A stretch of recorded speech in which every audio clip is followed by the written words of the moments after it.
Live from Indianapolis, the second PBA Tour major of the season.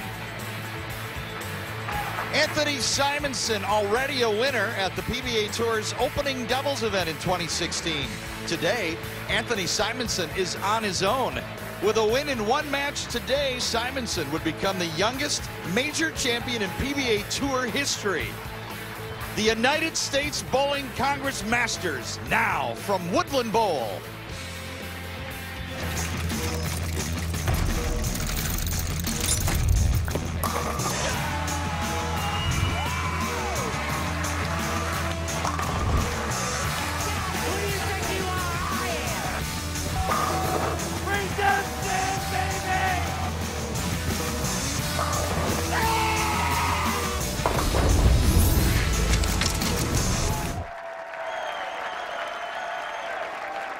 Welcome to Indianapolis for the 2016 USBC Masters.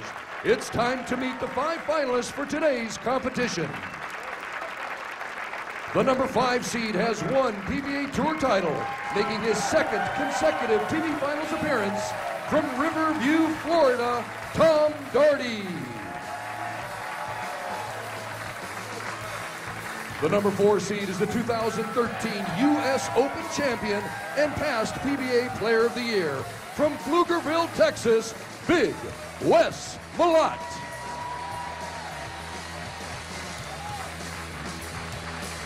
The number 3 seed has one PBA Tour title, looking for his first career major championship from Avon, Ohio, Chris Loschetter. The number 2 seed was the 2011 Canadian national champion from Kitchener, Ontario, Canada, Dan McClelland.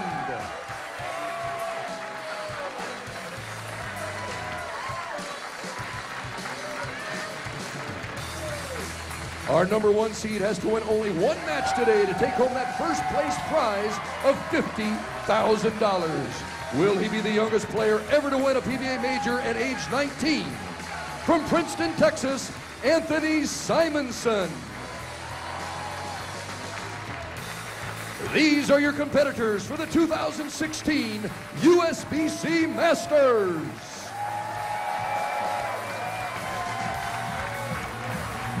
And hello again, everyone. Mike Jakubowski with PBA Hall of Famer Randy Peterson.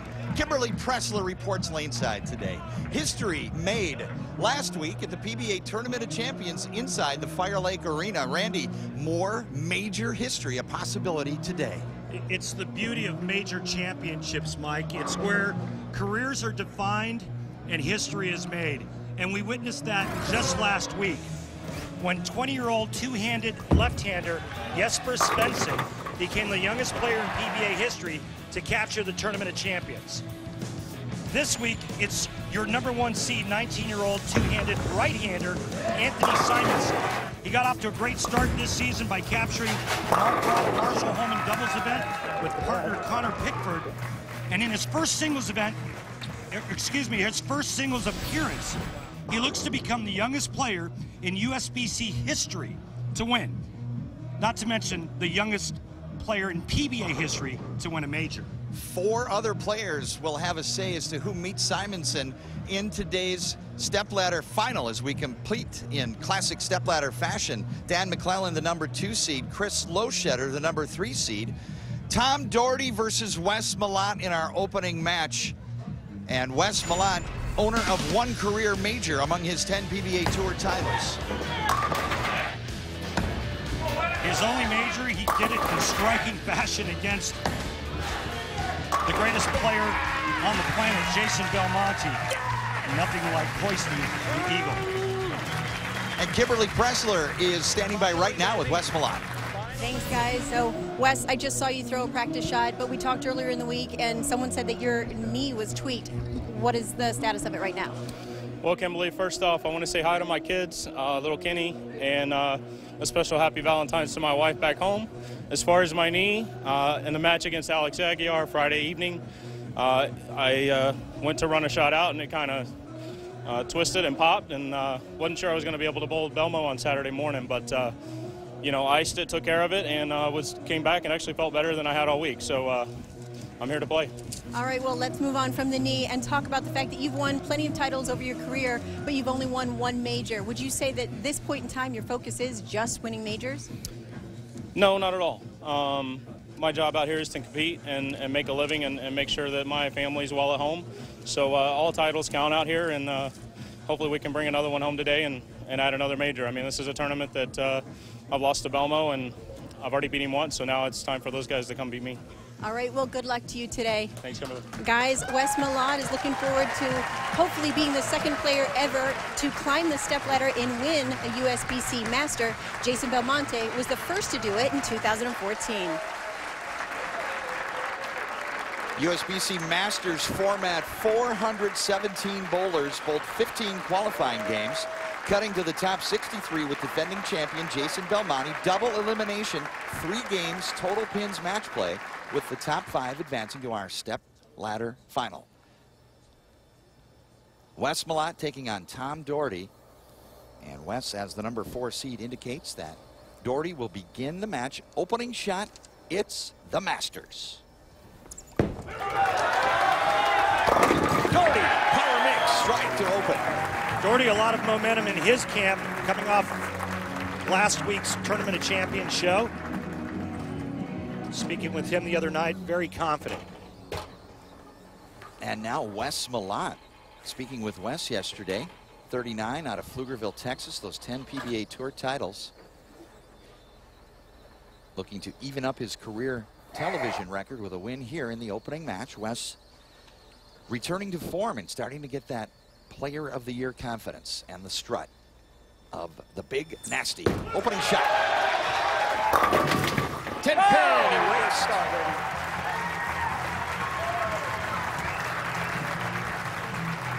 If a player leads and converts the 7-10 split on today's show, he will earn the $100,000 ultimate spare bonus, courtesy of Ultimate Bowling.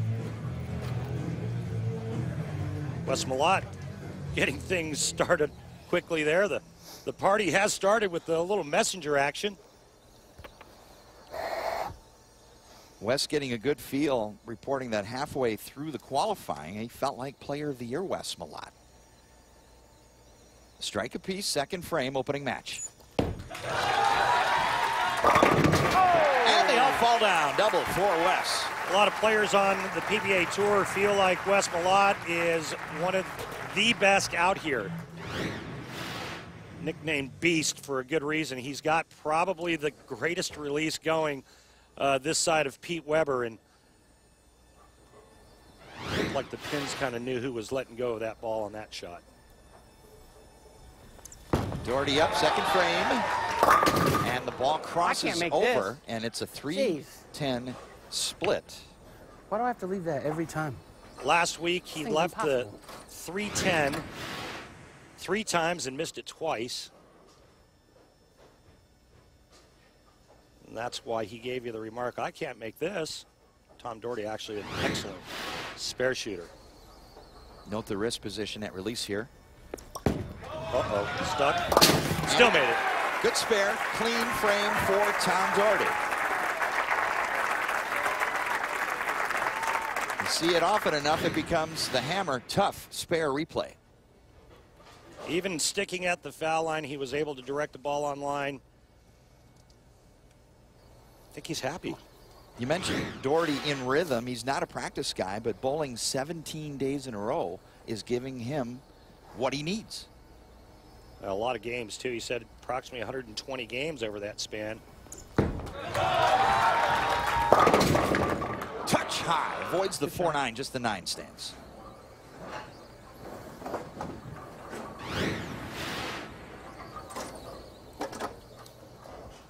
Just right of third arrow at the 15-foot mark. Coming in high, leaving the 9-pin, tripping the 4 late.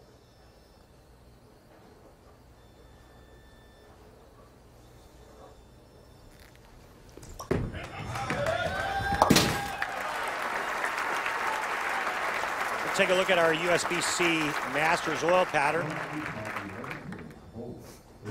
39 feet in length.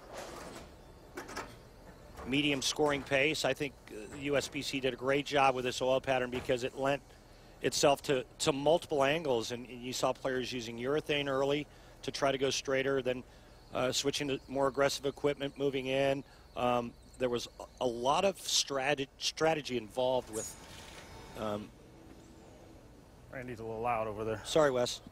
As always. A lot of strategy involved with players, determining what line they were going to play, what bowling balls to use. What? I told him I loved him. I'm good. All right, shutting up now, Wes. Shutting up.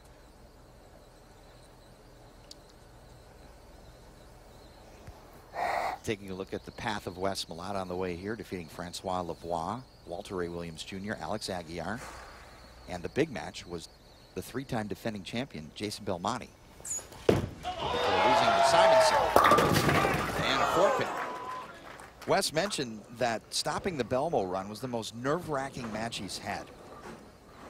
But he put everything together, and it gave him the confidence to feel that he's still elite on this tour.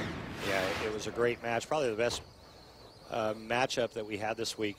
Is that ball drift's just a pinch high leaving the fourth one.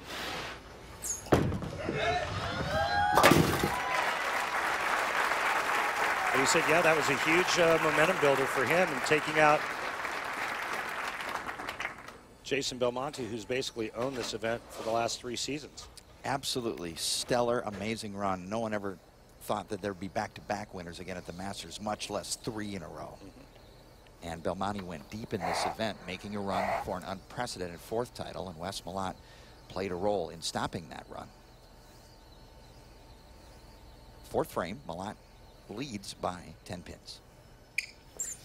Ah. That was my shoe. That's on me. See, it wasn't me. It wasn't me that time. Leslie learned how to bowl. Big man brings it back.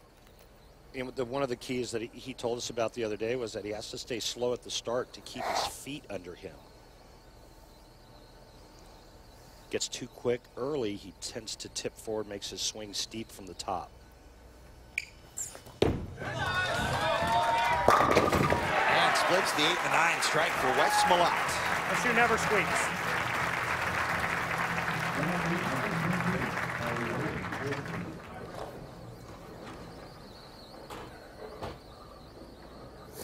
Tom Doherty's path through match play, Stu Williams, Ryan Simonelli, Sean Maldonado, Marshall Kent, before losing to Dan McClelland and being dispatched to the eliminator match where he came in 3rd to qualify for the number 5 seed. 4th frame.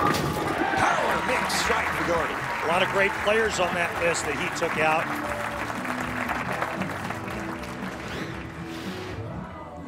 Last time he was high on this lane, made an adjustment, makes a better shot, gets the ball a little bit farther right. Wow, that thing came back from nowhere. Tom feels he's perhaps underperformed in his career, and he feels that now's the time, that with age, with wisdom, that his bowling right now is better than it's ever been. And back-to-back major appearances on television would prove that point. 5th frame, strike working, can even things up with another one. Cured it.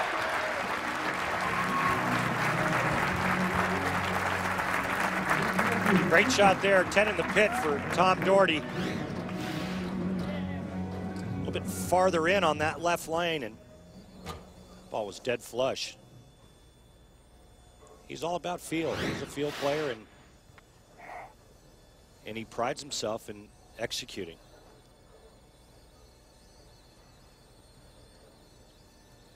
Wes Malott's arsenal, biggest hook ball in the bag, the lock.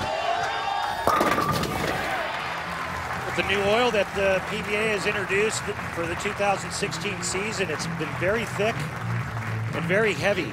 Heavy volumes, and the players have been using a lot stronger equipment, more asymmetrical equipment than ever before, even the high rev guys. And why would they consider that option? Because it's asymmetrical balls hook more. They read the lane surface earlier than symmetrical cores. And so the players have needed the bigger engines inside the bowling balls to get their balls to start up and hook. Malott 4 to 5 strikes, 6th frame. Yeah! 5 out of 6 for the big man. 20-pin lead for Wes Malott, and we'll dig deeper with pushaways when we examine the finer points of the game when we return to Indianapolis. Stay with us at the Masters. Lucas Oil Stadium in the heart of downtown Indianapolis, home of the Colts. Inside Woodland Bowl, and Team Fish coming up a little bit later on today's show. Double elimination match play, the unique element at the United States Bowling Congress Masters. Extra frame tournament highlights of the Masters. The winner's bracket championship match. 3-game total pins. Anthony Simonson versus Dan McClelland. And Anthony Simonson would win 683 to 636 to claim the #1 seed and remain undefeated in the tournament. 3-time defending champion Jason Belmonte sent to the elimination bracket by Wes Malott, trying to stay alive against Martin Larson. But Martin Larson would dispatch the 3-time winner. Incredible accomplishment, 3 times in a row for Belmonte. And now the 4-for-3 elimination match. Chris Loschetter locking up the #3 seed. Big Wes Malott shoots 687 in the final 4-man eliminator match to claim the 4 seed. Tom Doherty rounding out the top 5. Martin Larson, the odd man out, eliminated in the 4-for-3 elimination match, producing the top 5 field at the United States Bowling Congress Masters. Midway through our opening match at Woodland Bowl in Indianapolis, Indiana, Mike Jakubowski with Randy Peterson and Kimberly Pressler, and Tom Doherty trails by 20 pins against Wes Malott. The winner of this opening match goes on to face Chris Loschetter. Dan McClelland and Anthony Simonson yet to come along the stepladder. 6th frame. Nice shot. Tommy. 6-10. Right through the nose, just leaving the 610, but he needed Terrible. a strike there and then one in the 7th to pull even with Big Wes Malott.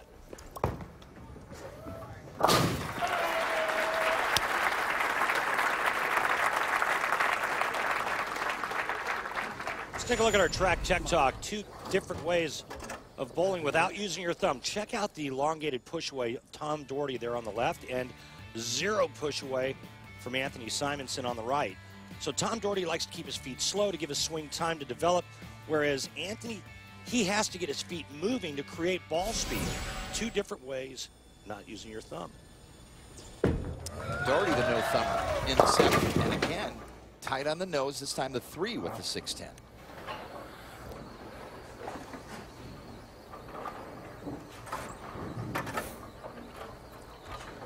Interestingly enough, last night Wes Malott said, you know, we have to really follow transition as Tom Doherty is going to try to get his ball right over here into the 3-6, and the 6 pin will take out the 10.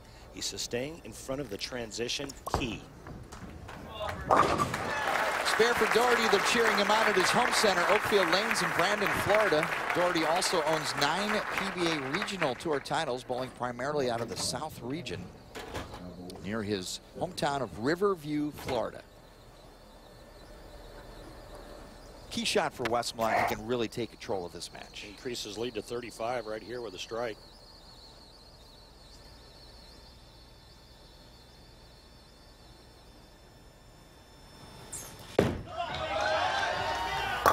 Wide path, 6 gets the 10, strike from Malott. That unique release of his and ball roll is what creates great pin carry. The 6 pin just slapped the 10 pin silly on that shot. Wes Malott wearing a heart rate monitor during practice, 130, and that is now wrapped up between 144 and 142. Randy, when I work out, I try to maintain 136 on the treadmill. Wes Malott has a heart. And it's beating. Yeah,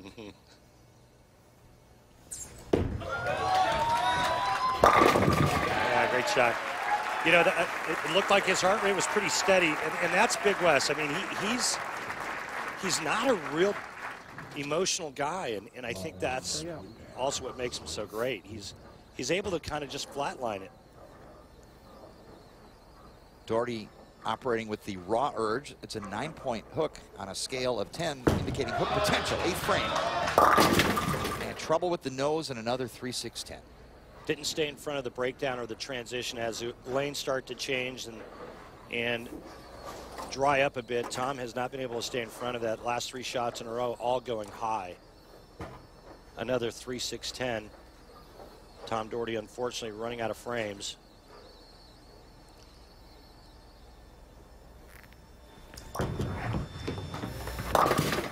You know, the other big difference is ball roll. And Tom Doherty's a high rev guy, not using his thumb. I get that, but he actually has more end-over-end rotation. Wes Malott has a little bit more side rotation, so naturally, Tom Doherty's bowling ball is going to read the lane much quicker, much sooner. 221 max for Doherty, and Wes Malott pacing in the 240s. Ball change. And a strike for Doherty in the 9th. And this week it's Big Monday presented by Delta on ESPN. We'll have the Wolfpack taking on number 7 Virginia at 7 Eastern in the ACC. Then we head to the Big 12 at 9 for Oklahoma State and number 6 Kansas at always raucous Allen Fieldhouse. Part of Rivalry Week presented by Wendy's, also streaming live on Watch ESPN and the ESPN app. Foundation frame for Wes Malott. Big lead. String of strikes. Touch high 4-pin. See, and there's the difference. Wes goes 4-pin, whereas Tom Doherty goes 3-6-10, goes through the nose. And that's just the difference in bowling ball roll, rotation, and how early Wes's ball reads versus how early Tom Doherty's bowling ball reads.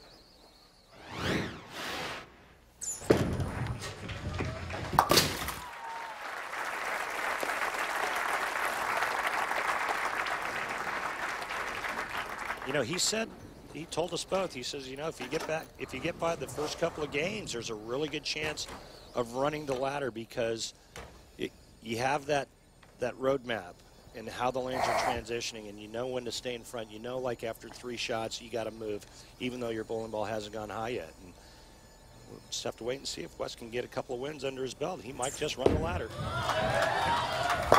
Big Wes earns the victory here over Tom Doherty. And Tom Doherty with back-to-back top 5 finishes in majors, but will not advance. Wes Malott moves on and will face Chris Loschetter. When we return to Woodland Bowl, let's flash back to Walter Ray Williams Jr.'s last PBA Tour title.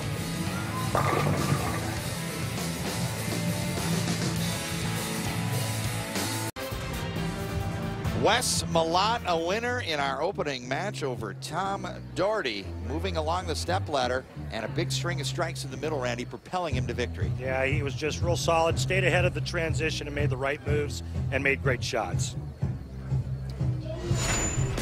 Time now for the Ebonite flashback to the greatest of all time and his last title in Reno. Yeah, hard to believe his last title 6 years ago.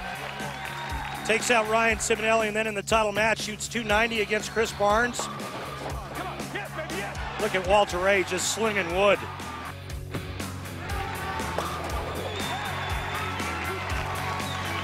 "47 career titles, the greatest of all time.